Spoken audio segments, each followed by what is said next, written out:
What's up gamers, DreamcastGuy here, reviewing today the Mana Collection, because at long last, this is at last finally being released fully in English. It is truly a day of celebration, but even still, I want to really try and center this review on if it's worth the rather high price. In America, this collection costs $40 for 3 games, and they're very much just a time capsule of ancient, interesting game design. So first and foremost, let's go into what these 3 games are, because there seems to be a little bit of misinformation and confusion as to what these are specifically. So within the Mana Collection, you're going to be getting Final Fantasy Adventure, Secret of Mana, and the Trials of Mana, which is obviously Seiken Densetsu 3 being released in English for the first time ever. Now this is all pretty awesome, but more importantly, we need to realize that this is the original versions of these games and not the later ones. If you're somebody who's a huge fan of the Mana franchise, I'm sure you realize the fact that both the first 2 games have already received full modern remakes. Final Fantasy Adventure got remade into the Adventure of Mana, and then Secret of Mana got like a PlayStation 4 remake not long ago, and both of these were a little bit controversial just because they were so cutesy and had a little bit weird art style, and quite frankly just weren't super polished. So in this collection, you're getting the original versions completely restored to their original glory. So what I want to do is go through each of these 3 games in detail and highlight what they're like, why they're fun, and if they're actually something that's worth buying the collection for. So let's dig into Final Fantasy Adventure first. Now, you know me, I'm somebody who's absolutely obsessed with the Final Fantasy games. I honestly didn't realize at the time when I initially picked this up as a little kid that it was something that was going to become its own series entirely, but even still, Final Fantasy Adventure is very good, if not very simplistic. You're essentially playing as a young fighter who's been trapped in an arena and forced to battle for his entire life until eventually he'll make a mistake and die in the arena like all his friends have. When one day he decides, you know what, screw this, and decides to escape. And of course, as he's leaving, he discovers that the person who's had him imprisoned all this time, the Dark Lord, is actually trying to destroy the universe. He's your typical evil bad guy. So we end up beginning our own little adventure to try and gather up power, collect cool weapons, and eventually unlock the Secret of Mana in order to defeat him. Now in this case, I'm just saying Secret of Mana because that's kind of the lore. Mana in this universe is like a mysterious ancient power, and each one of the games it plays a different role. In this one though, it's just hardly even broached upon because, I mean, just to be quite frank, this game is very old school. The cutscenes are so basic, people just basically say like, oh no, I'm being captured, and oh man, I'm secretly in love with you. The writing is not exactly deep. I think that the main reason you're going to be playing this is because it has some ridiculously fun combat. Now let's just dig into it. As you can see, I'm able to gather different items, explore different stuff, but there is a lot of trial and error in this. Since it is so old school, there's a lot of times where there's just absolutely no hints as what you're supposed to do. Sometimes you're just supposed to like break down a random wall and you have no idea how you're supposed to understand that except by pure luck or by looking up an online walkthrough. This stuff, in my opinion, is all great. I still think that this game is very fun, but I do wish that they'd done a little bit more with the port of it. So let me just show you right here. I'm tinkering through the different view modes. Each of the games has the like resolution change, but for this one, you're basically changing it between looking like it's on a Game Boy screen or if it looks like it's on a Game Boy Color screen. They didn't do anything else. There's no color added, there's no real sprucing up, there's no real improvements. This is 100% the original game brought back. For better and for worse, visually this is what you're getting. Now let's move on to Secret of Mana, which originally was released on the Super Nintendo and visually is a tremendous step up.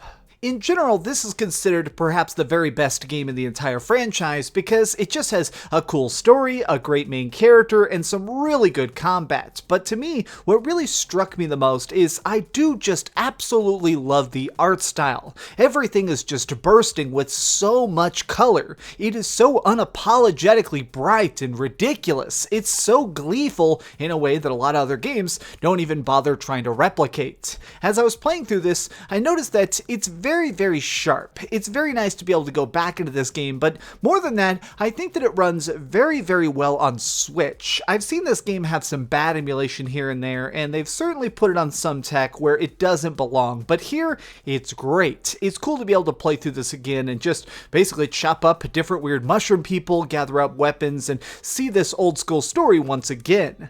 I do wish that they'd actually give us an option though to maybe change things up a little bit. Maybe let me change the background, or let me actually make it widescreen if I want, because yeah, stretch imagery is a little bit weird, but I always want additional options in this. The only real noticeable change that they've provided is, if you want, with each of these different games, not just Secret of Mana, you have the option of changing the game type, meaning that if you want, you can play it in the original Japanese, the European versions. Each of them typically has very small tweaks due to its own localization, so I do think that it's nice that we're able to constantly just trade and swap out. I think that all this is good, and more than anything, I am very thankful that the fact that they added in the quick save for Secret of Mana, because in this game I die a lot. I know that the stamina system and building up power is really easy, and that you're just supposed to grind a bunch, but I still make some pretty just glaring mistakes while I'm playing it, and that's kind of the fun though. I like a game that can just kind of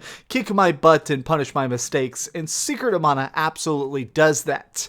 Nothing though in this collection is definitely more appealing and more interesting overall than, of course, Seiken Densetsu 3, which is now being renamed in America as the Trials of Mana. Now, just to be clear right up front, I have played this before in a fan translation. I've gotten a chance to tinker it around, but seeing it now in its original form with the translators from the earlier games being brought back to work on this one, it's interesting. So part of the reason that it took them so long to bring this to America is that it is extremely dialogue heavy. There are jokes, there's silliness, there's multiple characters, there's just so much in this that took them perhaps years and years to properly translate. And I think that that hard work really shines through. I mean, just to be really honest here, I think that this is a marvelous translation, and it does make me happy that we waited to get this done right. It is super good, and I want to just congratulate everybody for bringing this over in such a great form. I also think it's nice to be able to see this all in HD, because the graphical sprites and a lot of the stuff like just exploring cities and talking to different characters like NPCs is really kind of marvelous, and I'm glad that it's here. I have not beaten this version of it yet, but I have beaten it before, so I basically just tested a bunch of different characters and saw everything, and it seems like this is a very, very solid version of the game, and personally, I'm really excited to put a bunch more hours into it just to see what all of it's going to look like here in HD and being able to see it completely expanded to its maximum form properly. But now we come to the very important question, which is all of this worth it? It is $40 for 3 very old ports,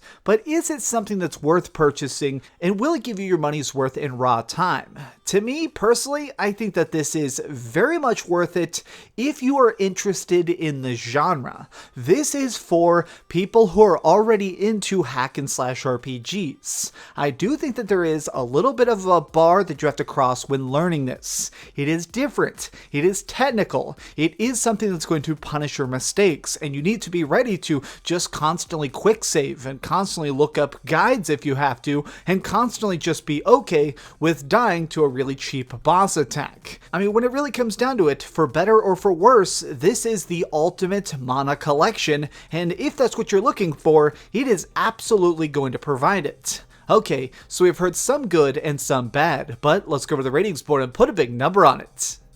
I am giving the collection of mana a 9 out of 10. I've heard some rumors that we're going to be getting a full remake of Trials of Mana soon in a very modern style, and when they do that, I'm sort of hoping that they end up doing a separate collection of the 3 remakes. Adventure of Mana, Secret of Mana HD, which I stumbled over my word there, and then Trials of Mana Remake. All 3 of these together on one little just cart would be extra interesting, but thank you so much for watching this video. If you enjoyed it, please give it a like, share with your friends, and subscribe if you haven't already, but do me the biggest favor of all and keep dreaming. Thanks so much for watching that video. If you want to see something else, you can always click this link to see what I put up last, or, subscribe and see what's coming up next. Also, I promise that whatever I do, it'll try not to suck.